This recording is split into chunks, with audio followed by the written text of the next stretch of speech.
Liverpool akan bermain proaktif dengan high pressingnya. Rata possessionnya 62,6%. Sementara Real Madrid bisa bermain reaktif maupun proaktif.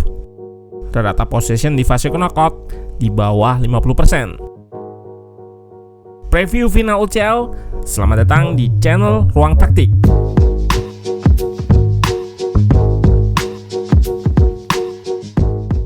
Kedua tim bermain dengan formasi 4-3-3, formasi yang dalam dekade ini sangat jamak digunakan banyak tim karena kestabilannya.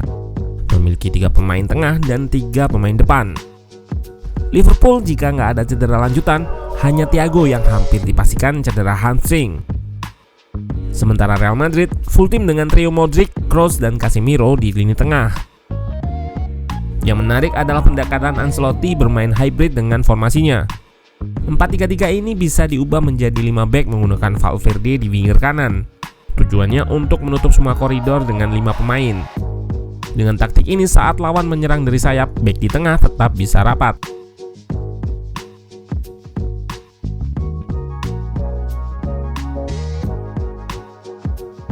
Hal ini juga mengisyaratkan bahwa Ancelotti bisa bermain reaktif alias defend dan counter.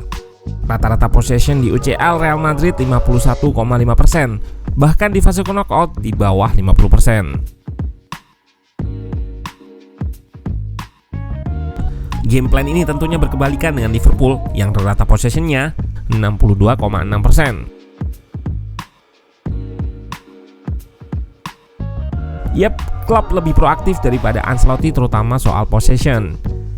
Liverpool akan melakukan high press guna merebut bola secepat mungkin agar possession berpindah ke timnya. Juga kombinasi bermain direct dengan umpan langsung dari belakang ke depan. Cara bermain ini cukup efektif untuk menyerang pertahanan Madrid jika belum siap atau masih dalam situasi transisi ke bertahan. Hal ini jadi alasan Ancelotti lebih memilih bermain defense counter agar pertahanan mereka selalu siap akan serangan direct Liverpool. Jika Real Madrid sudah set pertahanan, maka attacking shape Liverpool bisa sampai 4 atau 5 pemain di depan. Inilah alasan jika nanti Ancelotti menggunakan Valverde sebagai defensive winger di kanan. Fungsinya untuk menambah jumlah pemain bertahan agar sama dengan penyerang Liverpool. Pemain yang harus diwaspadai oleh Real Madrid tentunya Mohamed Salah. Pemain bernomor punggung 11 ini bisa bermain di area sempit serta menarik banyak back layaknya magnet sehingga membuka ruang bagi pemain lainnya. Seperti di gol lawan Villarreal di mana lawan sudah bertahan dengan banyak pemain namun tetap juga bobol. Selain itu Liverpool punya 2 mata pisau di sisi kanan yang dihuni Trent Alexander-Arnold.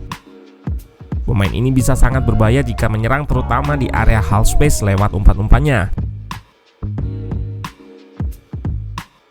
Namun di sisi lain, posisi Trent mudah diekspos. Seperti di peluang waktu lawan Wolves pekan lalu. Kita lihat Neto bisa mengekspos ruang Arnold dengan kecepatannya. Tentunya ini bisa dimanfaatkan Real Madrid, terlebih di posisi tersebut ada Vinicius Junior yang jadi tumpuan serangan Real Madrid bersama Benzema. 2 pemain ini yang jadi ancaman bagi pertahanan Liverpool. Pun begitu nampaknya Klopp nggak akan menggunakan taktik khusus untuk menghentikan Vini dan Benzema. Mengingat ada Van Dijk yang akan mengkoordinir lini belakang The Red. Salah satunya dengan taktik offset trap-nya. Selain bermain defense counter, Real Madrid bisa bermain proaktif memainkan high press. Hal ini tentunya akan bergantung pada situasi pertandingan. Lantaran high press sulit diaplikasikan konstan selama 90 menit. Ancelotti akan menggunakan di momen-momen khusus seperti mengejar gol misalnya. Tentunya harus waspada dengan situasi counter press atau bola hilang yang bisa merusak shape bertahan. Situasi ini yang dikenal dengan gegenpressing, yang disebut Klopp sebagai situasi yang tepat untuk menyerang. Katanya, nggak ada playmaker di dunia yang sebaik situasi gegenpressing atau situasi-situasi perebutan bola hilang yang jadi ciri khas Liverpool.